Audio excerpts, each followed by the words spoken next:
Our night game after day 3 this week, Wednesday, in the books. Today we had a little bit of skill and strength day for performance and essentials. Last 2 days, Monday and Tuesday, we've gotten a pretty heavy back on as far as lengthwise, so we decided to bring it back down for more of a strength and skill day today. So we worked on touch and go deadlifts, 10 sets of 3.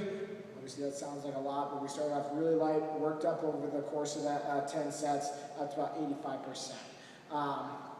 Then we also did wall balls on the even minutes of that, working on unbroken sets of 12 to 20 reps on that. Had all kinds of numbers going off on that, but I think we had a lot of athletes kind of overcome a lot of mental hurdles as far as the wall ball goes. The wall ball seems very easy, but at the same time can be a little technical and requires some accuracy as far as movement goes. So that can be a little tricky as far as for some athletes. So as far as a couple thoughts for today. Deadlifts, so we went over with each class as far as getting set from the top, working our way down the chain, getting that touch and go, pulling through the heels. But a couple things everyone did a much better job as we went on there. 10 sets of 3 is a lot of volume as far as deadlifts go. Not a lot of load, but it still is a lot of volume, and especially coupled up with wall ball, that is fairly taxing on the midline. That deadlift started to deteriorate a little bit. So a couple things I want you guys to think about as you're going forth here.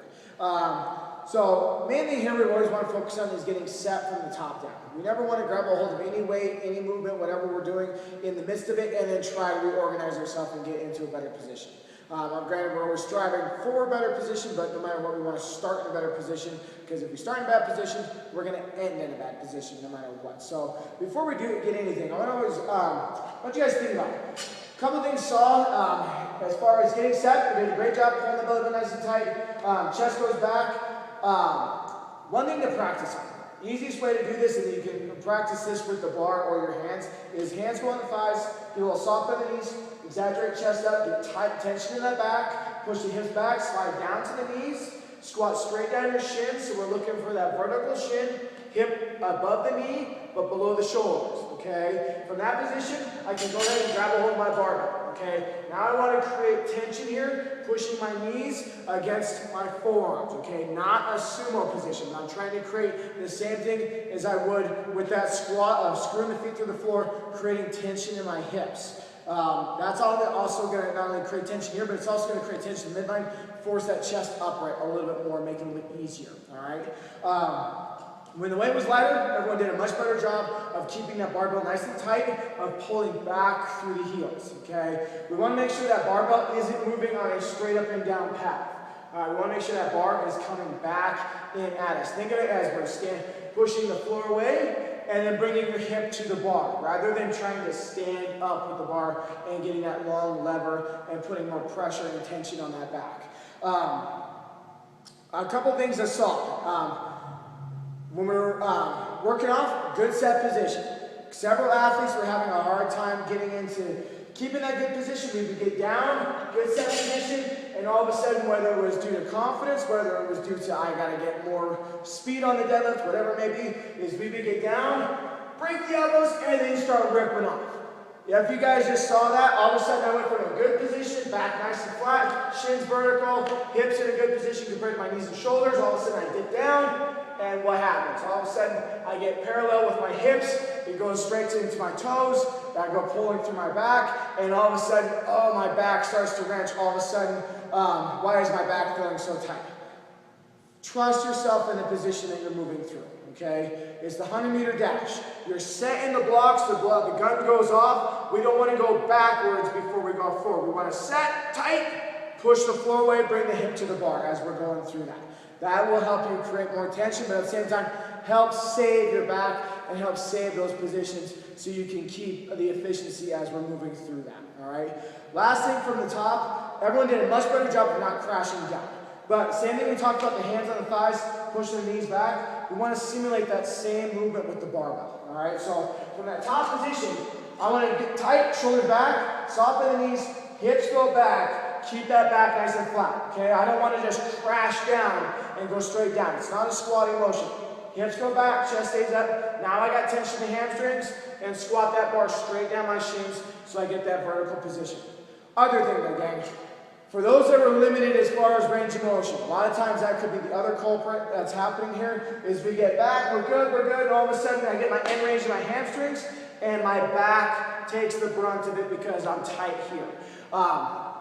Mobility, can't emphasize it enough. Goal-wise for you guys, get in here 10 minutes early. We do a dynamic warm-up every single day with some sort of mobility in it, but it's your job to get that 10 extra minutes mobilizing the things that tend to inhibit you. If you got shoulder things, mobilize that, get the ball. We do a ton of drills with that. There's a mobility wad posted on the website every single day. Hamstrings especially, we went through a couple of them this morning, or through every class. Start working those into your routine. That will help immensely. I know Gabe, Adam, you guys can attest to the fact of how much that seems to be helping as far as low back pain, getting into better positions, and making sure we're in better spots as we're going through that. So that was basically the only critique as far as deadlifts go. We'll get to wall balls on another time. Everyone did a much better job. I think we had several athletes kind of overcome that hurdle. I know William's been working his butt off on them.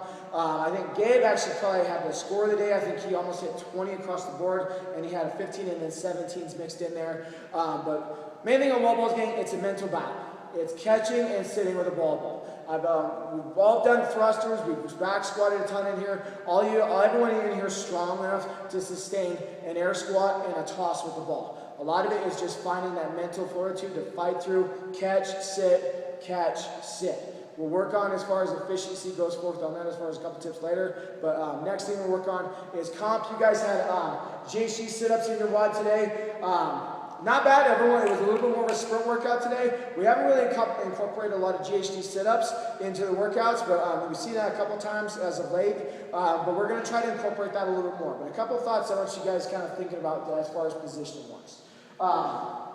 So, first and foremost, as far as setup on the GHD, I think a lot of us were way too far back and way too far extended out, where when we get to set up our GHD, our legs were fully extended out, but our hips are right on the pad. When I go down, I have to really hyperextend in order to reach down here, and I'm not able to get that leg extension to snap up. The abdominal motion is to control the stabilization down. Granted, it's a lot of powerful abdominal motion coming up, but it's also that hip flexion and extension that gets me driving up on it. So, when we're getting set up, make sure we're getting set up and get comfortable with getting yourself set up where your hip is off the pad. Think of this as your hip extension, only right side turned up. So, hips go off the pad here.